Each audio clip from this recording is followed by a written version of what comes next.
Hello, America. Welcome to Life, Liberty, and Levin, and I'm here with Dr. Larry Arnn. How are you, sir? I'm very well. Great to be with you. Renowned president of Hillsdale College, expert on matters related to the Constitution, the Declaration of Independence, Churchill, and today's show we're going to dive deeply into these issues. Let's start with the Declaration of Independence. Everybody knows we celebrate July 4th as Independence Day. But let's read part of the Declaration of Independence, and maybe you can help explain some of these words to us, because we read it, it goes really in our mouths, out our ears, but these words have meaning.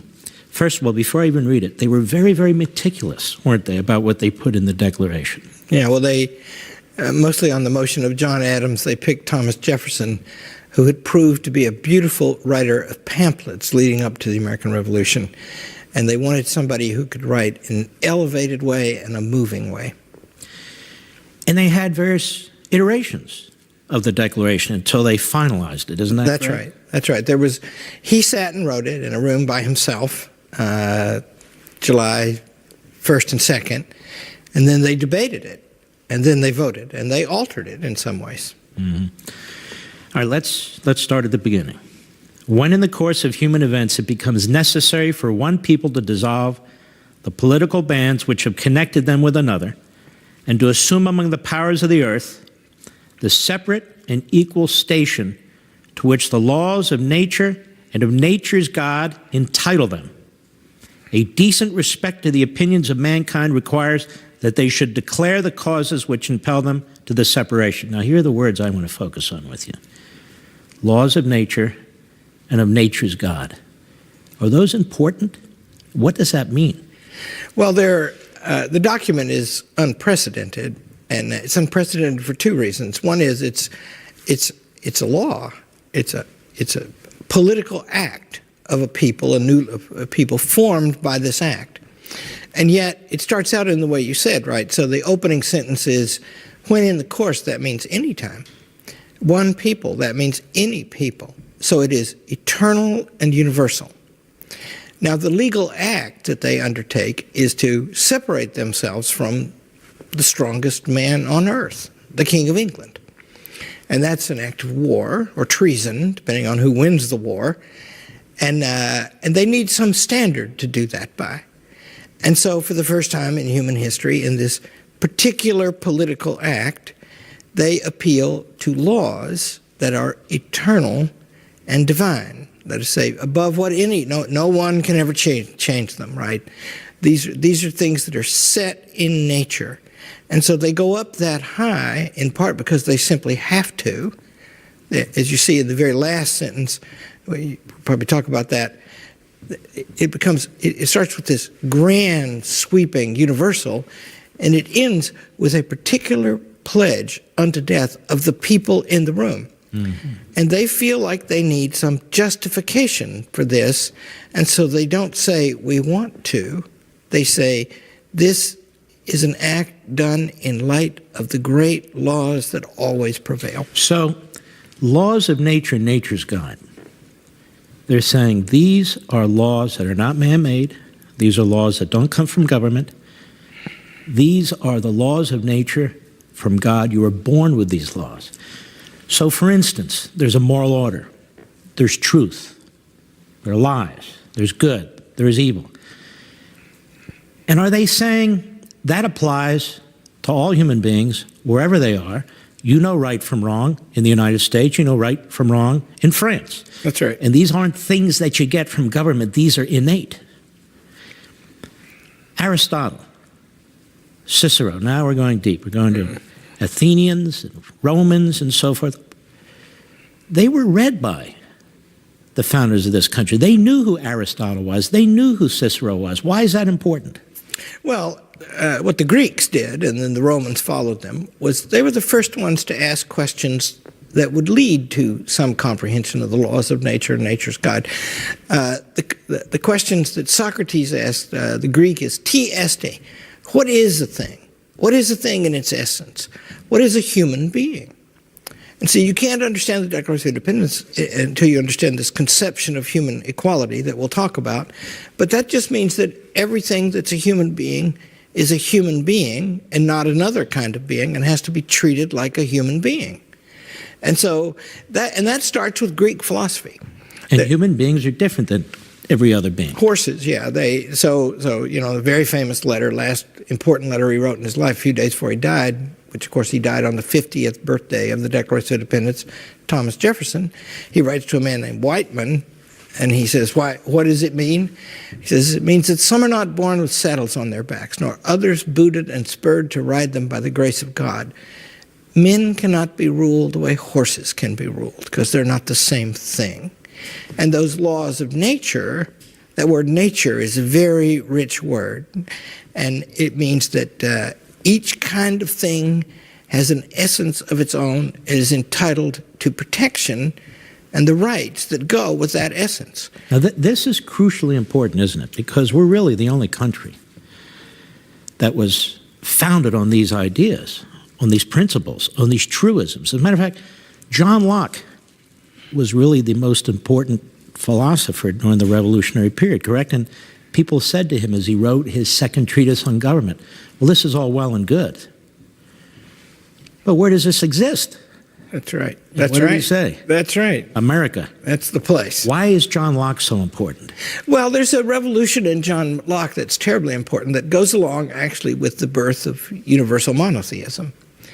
What's universal monotheism? Well, it starts with the Jews and the Christians. So if you just think of God's covenant with Abraham, I will be your God and you will be my people, and this will be a blessing to all the peoples of the earth.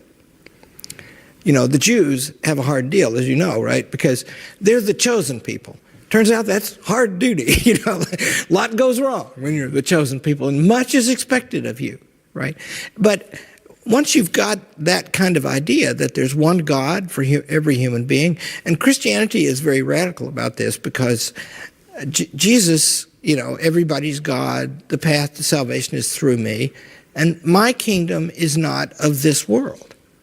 That means Judaism is a universal religion, and it's a political religion. It gives a law, but it only gives the laws to the Jews.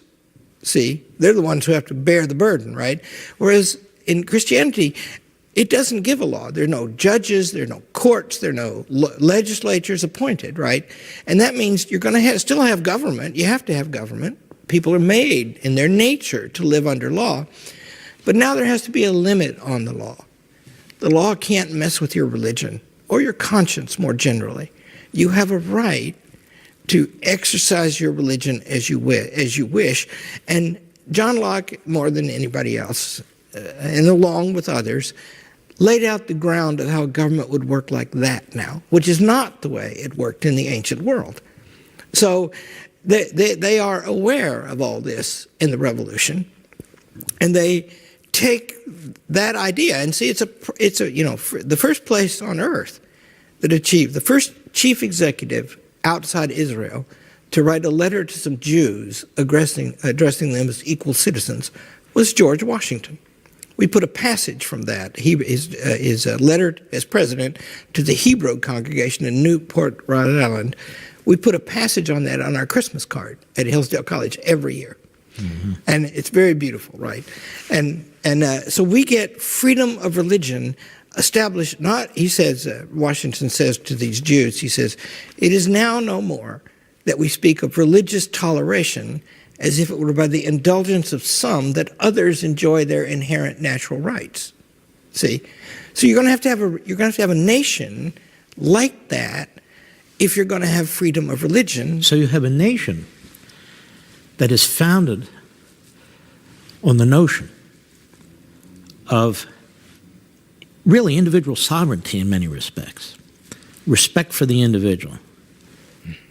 At birth, certain rights at birth that are recognized in the Declaration of Independence.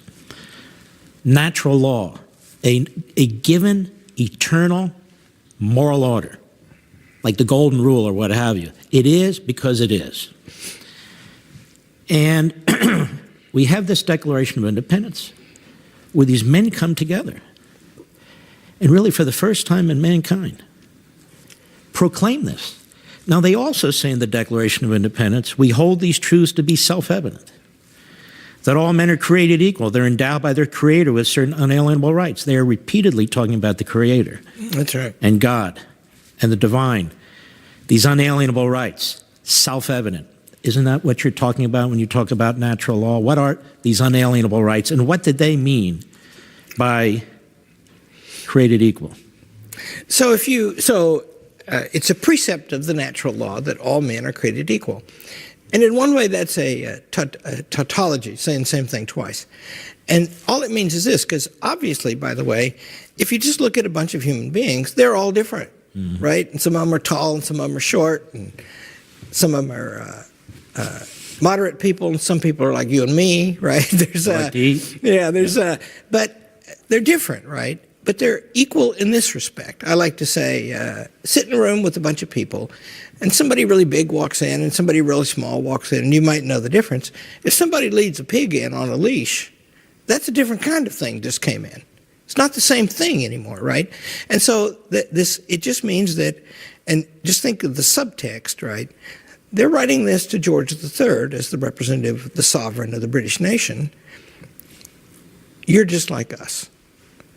You may not rule us except by our consent. In 1774, Jefferson wrote the very beautiful Summary View of the Rights of British North America. And in the final paragraph, he begins by addressing the king. Let those flatter who fear. It is not an American art. Isn't that great? And these men who do this, who are well-read, enormously articulate, spreading the word, and they meet in Philadelphia at Independence Hall. And there were disputes. They come up with this document. This was a death sentence for every one of them, wasn't it? That's right. There was, at the time of the Declaration of Independence, there was a writ issued by the king for the arrest of most of the people who signed it, and then all the others were added. And it wasn't given to a policeman or a prosecutor. It was given to a general. And he was to use the army to find them and kill them or put them on ships and take them to England. And so they know that. There's one of the founders who's from Pennsylvania, and he said to his wife, it's in these wonderful records, the signers of the Declaration of Independence, he said, we're going to vote for independence. And she said, yes. And he said, I'm going to vote for it. And she said, yes. And she said, our farm is near the sea. They're going to take our farm. And she said, you will find us somewhere to go. And that's why, in the last sentence, as the first sentence is universal, eternal, and divine, the last sentence is, in support of this declaration, we mutually pledge to each other,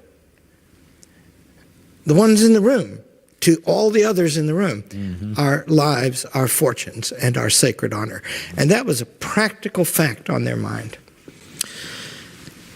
When we come back, I want to talk about the relationship of the Declaration to the Constitution, and then the attack on both by the progressives. And don't forget, ladies and gentlemen, you can watch Levin TV every weeknight on crtv.com, conservativereviewtv.com. Give us a call and join us. 844-LEVIN-TV. That's 844-LEVIN-TV.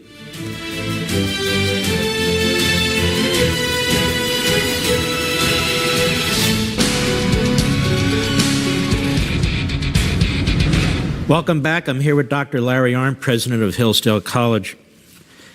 Now, the Declaration, Abraham Lincoln, when he was running for the Senate and he was debating Douglas, often referred to the Declaration of Independence. This is the lead up to the Civil War. During the Civil War, he often read from it and quoted the Declaration of Independence. Why did he do that? Lincoln was poetic and profound, so you can never go wrong reading Abe Lincoln. He had a problem that's a practical problem that's like the problem that the founders faced with the King of England. The problem was, most people didn't think back then that they didn't want black people marrying their kids, and most of them didn't really want a lot of them around. And Douglas exploited that. In the Charleston debate, he says, did you know he says to the people, that Lincoln's friend Fred Douglass, who spoke on our campus twice, and there's a statue of him there now, rode through this town last week in a carriage driven by a white man. And this is the great Frederick Douglass, an escaped slave, brilliant man, who helped lead the abolition movement. That's right. And in the Lincoln-Douglas debates, only Lincoln rises to great heights.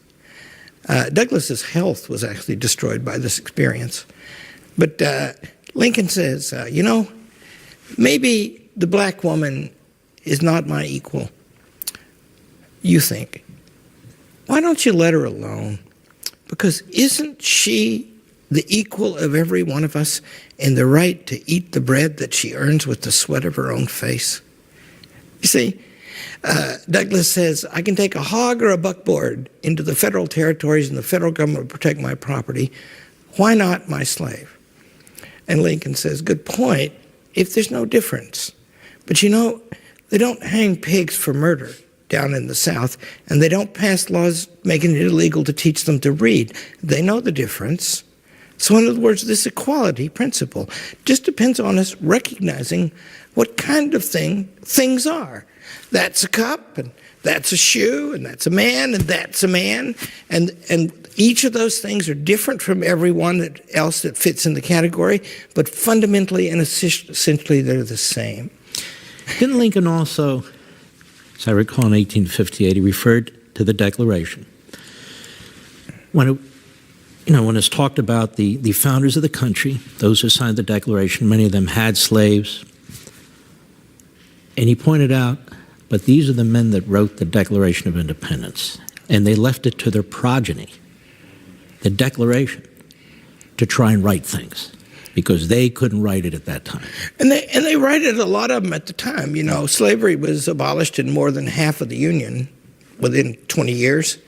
And a very important date is 1787, not only because the Constitution was written in that year, but also because the Northwest Ordinance was passed in that year. And it's the first time a free government ever grew. And they added 5 new states on condition that was imposed by Virginia that there be a clause in it, Virginia a slave state, on the motion of Thomas Jefferson, a slaveholder, that there be no slavery allowed in the Northwest Territory. And that was done without controversy, right? So in other words, you just go look at the records of the founding, find the person of any prominence at all who said that slavery was a good thing. You won't find it. What's the relationship between the Declaration of Independence and the Constitution of the United States? Well, it's grand, but it's also particular. The grand part is, if we're human beings and we're all the same in that respect, then we cannot be governed by other human beings as if they were our superiors. So then you need some form of government to make that possible, right? Government's got to act, it's got to do things. How do you set it up on this new principle? And in particular, there are 17 clauses in the middle of the Declaration of Independence that says the bad stuff the king did, right? And these a are list of particulars. Yeah, and this is a cause of the Declaration. What did he do? He interfered with legislatures and with judges, which is a violation of separation of powers. He was unrepresentative himself, which is a violation of representation. He was, what else did he do? Oh, he quartered troops on people, which is using force to rule. He expanded Canada down into the colonies because he'd given them a constitution that they didn't have any say over, and he was taking away their rights that way. In other words, government has to be, what are the main features of the Constitution? They are representation and separation of powers. Mm-hmm. Those are the main things, right? And so the Constitution is implied, the positive Constitution is just the springing to life of these negative claims against the king in the Declaration. So it's the governing manifestation of the Declaration. Can we put it that way? That's exactly right. Okay. And key, as you say, is the separation of powers. Later, they come back with the Bill of Rights, which they had to do, or this Constitution wouldn't have been ratified in the first place. These Bill of Rights are critical. They come out of the first Congress. They go to the states. They're ratified to enshrine individual liberties and state authority, to underscore and put an exclamation mark behind it. So federalism, individual liberty, separation of powers, delineated powers of the federal government. And then this force develops, they call themselves progressives. This regressive force develops out of the philosophy of Hegel and Marx. Right. What is this philosophy of progressivism that develops out of these philosophers? So classic philosophy and the philosophy of the Declaration of Independence, it looks out at the beings in nature and distinguishes them and sees what their essences are and reaches a hierarchy about what they're like, right? And that's understood to be essential. Well, his historicism is what these Hegel and Marx... And what is historicism? The constant development of the human being so that the past history is lopped off and everything begins that everything. day? And it even goes beyond the human, right? Everything is change. And everything is... not only is everything subject to change, everything is formed by the process of change.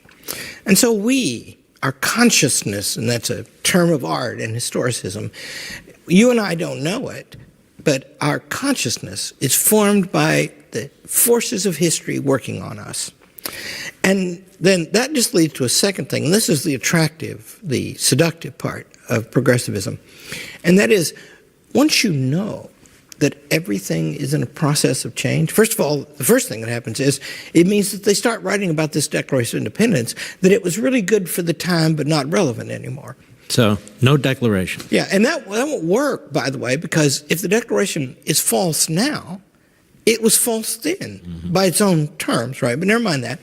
So they wipe all that out. But then the second thing is, now you see, wow, if everything is changing, maybe we could get control of the process of change. We could become the creators of everything. And we would have this new idea born in a new way in historicism.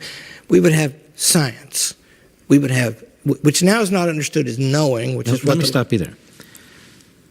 So progressivism creates this false science, replacing unalienable rights, the laws of nature, the entire purpose of the founding of the United States. I want to pick it up from there as soon as we return.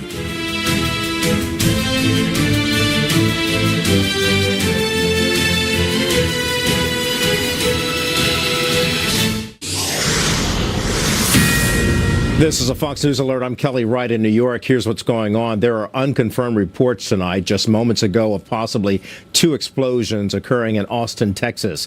2 people have been taken to the hospital with unknown injuries. It is not known if these explosions are at all related to the string of explosions that has plagued the city over the last few weeks.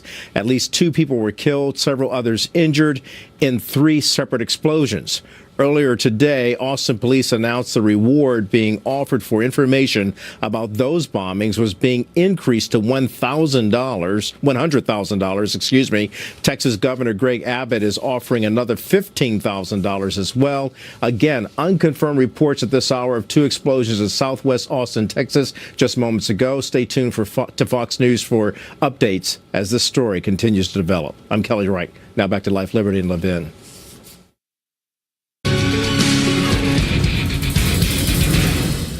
Welcome back with Dr. Larry Arnn. So we were saying before the break, we have these change agents, these self-appointed change agents, because we're unmoored now from tradition and custom and our own history. We use it to the extent we need it to create change, and then we reject it, and we condemn it. So progressivism is about, as you were pointing out, this constant change, dressed up as science, political science, behavioral science, social sciences. So my question to you, Dr. Arnn, is this. How is it compatible with limited constitutional government, separation of powers? It's not, is it?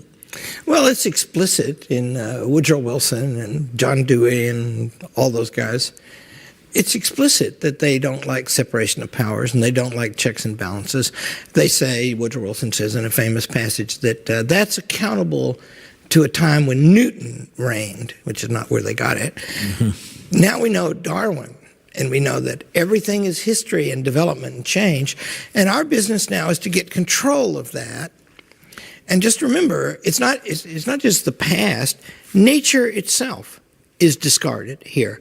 And so we can do whatever we want to shape the future, to become the creators of everything. And that means in what's appealing about it in politics is the claim, the claim is every problem can be fixed. So every person should have this, health care.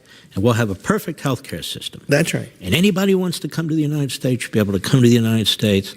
Or these utopian arguments, which are never fulfilled. And then the progressives' argument is, well, it's not fulfilled because you haven't surrendered enough of your liberty and your individualism. That's right. It calls itself. So, at the bottom of the claim is you can be happy without being good. You could be a self-governing person without believing in self-government or practicing it, right? That's why the idea is there's nothing special. Anybody can come here.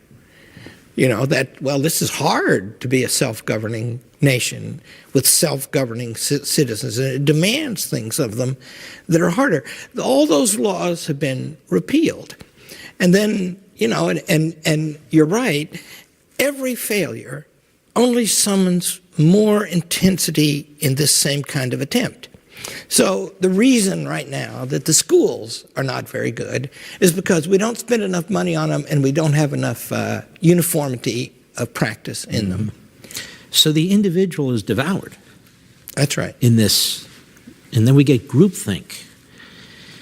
And the individual is devoured, and in fact, like Hegel would argue, or Marx later, is, no, the individual can realize his or her full self through the state, through the collective.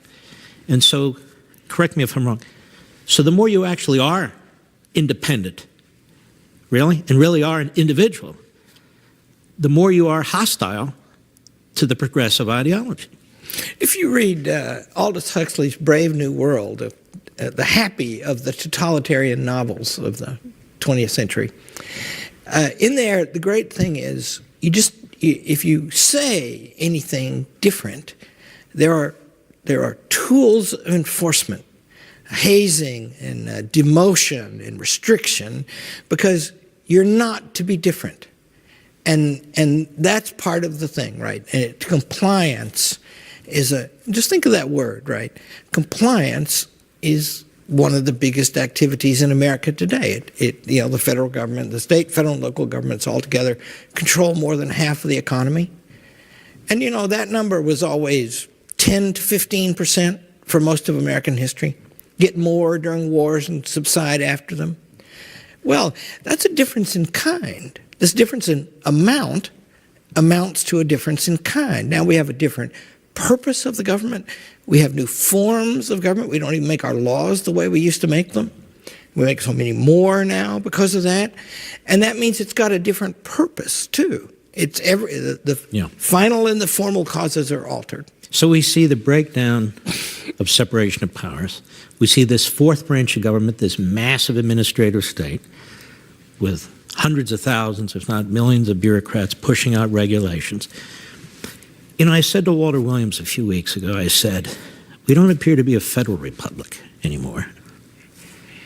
We don't appear to be a representative republic in many respects, given this fourth branch of government, and in many cases the courts running off and doing what they're doing. And the Constitution is constantly under attack. What kind of republic are we? Are we transitioning to something else?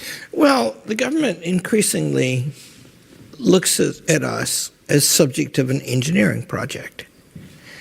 I once asked an attorney, you're a very distinguished attorney, I am not. I said, I want you to send me Title IV of the Higher Education Act. And he said, you won't be able to read it. And I said, well, I'm not stupid. He said, yeah, I can't read it either. He said, we have an expert in our firm. She knows what's in it. And what's Title IV? Title IV is last time I checked, about 500 pages of rules.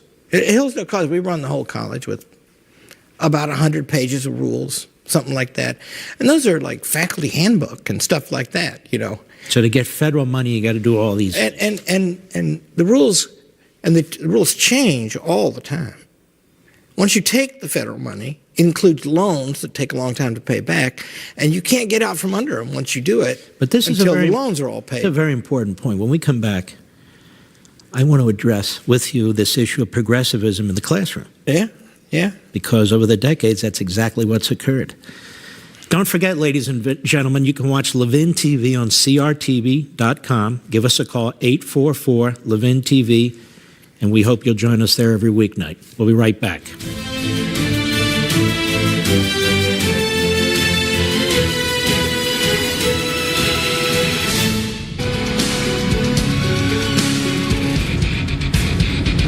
We're back with my friend, Dr. Larry Arndt, president of Hillsdale College, a magnificent institution. We've been associated with Hillsdale on radio for a long time. But anyway, let's get into the classroom here. Progressivism is ubiquitous. But one of the things that one of the so-called great progressives of 100 years ago focused on was education, John Dewey. What happened there? Well, this new principle works itself out, and it changes everything about what you learn. Because if the past is by definition obsolete, then you read it in a different way, not as seriously. It means literature and philosophy from the past, right? So you don't the long human quest for knowledge is altered in character. Now, a second thing is in college, in school, you just need to learn two things. You need to learn the human skills, which are reasoning skills, reading, writing, and arithmetic. But then you need to learn knowledge, a structure of knowledge of the physical world and of the story of mankind, right? Well, that's all altered now, and even the skills part, right? We're always trying to invent a new way to teach reading. And, in any good school, every kindergartner learns to read. It's just, we have a bunch of charter schools at Hillsdale College. That's the rule, right? But it's a national goal. Bill Clinton announced it in his State of the Union in '95 that every kid should learn to read by the end of the 4th grade, for goodness sake. And the thing is, they can already read. It's natural. They learn to talk without anybody teaching them. And reading is just taking these sounds they know, cup, balance, right, fire. And they relate that to real things. Well, all you got to do is take those sounds and relate them to marks on the page. That's why phonics works for teaching reading. So what did Dewey and the progressives do? Well, they thought that all of that could be transformed. Human reason itself is not anymore a given, not anymore inherent or inalienable. And so we should experiment now. We should invent new methods all the time. And we should get faster and faster, and we should transform ourselves into something else, not into a good one of these kinds of things, but into a different kind of thing, whatever we want to make. See, and so that's why in the schools, did you know, more than half the people who work in the public schools are not school teachers, and that's a thing of recent development. Since 1950, the Friedman Foundation did this. Students have grown 200%, teachers have grown 250%, non-teachers have grown 700%. So they've built this like industrial educational complex. That's right. And you really can't break into it. They've got the NEA and the AFT. There's this ancestral relationship among administrators. And what goes on in the classroom, parents and communities that pay for all this, and it's their kids after all, have less and less say That's about right. it. So it's and see the legal licensing part of it, because progressivism comes into America from Germany through a few universities, spreads to others, and then spreads throughout the society, right? And so today, in most states, if you want to be a school teacher, you've got to get a certification that basically requires that you go to some department of education in a university, and they lay out, and they don't teach you algebra. You're indoctrinated. They teach you algebra for teachers, which means you might not know all that much algebra, but you know processes of teaching. And so they're deliverers now, right? And the Great thinkers at the top of the administrative state can pour in ideas, and they go along the teachers who are like conveyor belts and get to the students. And that means that these progressive ideas are now legally tied in huge ways with more than half of the budget of every state in the union into a system that guarantees that it's uniform up and down, and increasingly tries. And the consequence is the sort of thing we saw the other day, where kids were leaving the schools to join in a march related to the Second Amendment or against the Second Amendment. And it develops groupthink. It develops the sort of situations we have on college campuses where certain people with certain points of views aren't able to speak. So we get groupthink and we get conformity, as you brought up earlier. When we come back, I want to explore this a little bit more with Dr. Arnn.